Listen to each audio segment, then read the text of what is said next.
আসসালামু আলাইকুম, সবাই কেমন আছেন? আলহামদুলিল্লাহ আমরা সবাই খুবই ভালো আছি। তো আজকে আপনাদের সাথে আমি শেয়ার করব তেঁতুলের চাটনি কিভাবে আমি করলাম, সেটি আজকে আপনাদের সাথে আমি শেয়ার করব।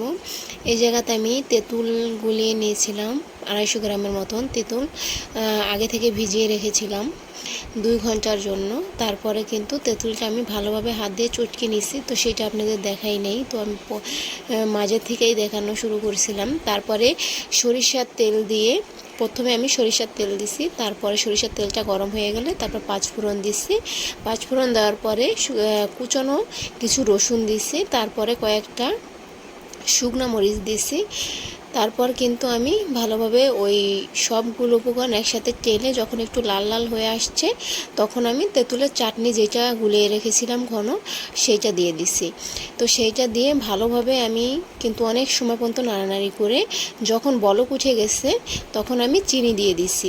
যতটুক পরিমাণ আমি চাটনির ইটা নিছি, গুঁড়াটা নিছি, ততটুক পরিমাণ কিন্তু আমি চিনি দিয়ে দিছি। চিনি দিয়ে তারপর আমি অনবরত নাড়তেছিলাম, যাতে করে চাটনিটা কিন্তু বেশি নাড়লে চাটনিটার কালারটা ঠিক থাকবে, নয়তো কালারটা নষ্ট হয়ে যাবে। তারপর আমি বলক ওঠার পর চিনি দিয়ে তারপর অনবরত নাড়তেছিলাম। তারপর স্বাদ মতো লবণ দিয়ে দিলাম হালকা একটু। তো নাড়তে হবে আর দেখতে হবে, যখন ঘন হয়ে আসবে তখন কিন্তু এই যে দেখেন, আর বাকি তেঁতুলগুলো রোদ্রে শুকানো হইতেছে। এই তেঁতুল দিয়েই কিন্তু আমি চাটনিটা বানাইতেছি। তো আপনাদের কেমন লাগলো ভিডিওটা অবশ্যই বলবেন। তো অবশ্যই লাইক সাবস্ক্রাইব করে বেল আইকনটি বাজিয়ে দিবেন। যারা ইউটিউব থেকে দেখতেছেন, যারা ফেসবুক থেকে দেখতেছেন, অবশ্যই লাইক কমেন্ট শেয়ার ফলো দিয়ে দিবেন। তো এরপর আমি ভালোভাবে নেড়ে যতক্ষণ পর্যন্ত ঘন হয়ে না আসবে ততক্ষণ পর্যন্ত জালটা কিন্তু মিডিয়াম আঁচে রাখতে হবে, জালটা বেশি বাড়ানো যাবে না। তো দিয়ে দেবো এবার বিট লবণ। বিট লবণটা দিয়ে আবার কিছু সময় নাড়বো ভালোভাবে।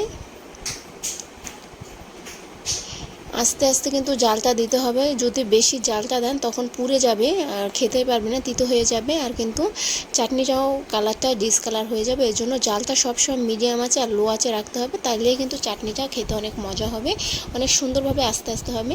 তো অনবরত নাড়তে থাকবেন। চাটনিটা অনেকটাই ঘন হয়ে আসছে।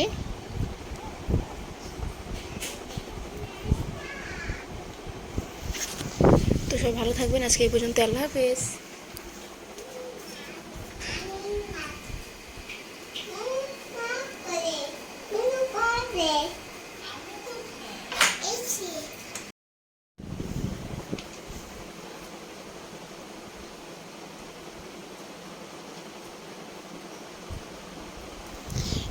মরিচ দিয়ে দেবো, মরিচ কিছু সময় নাড়বো।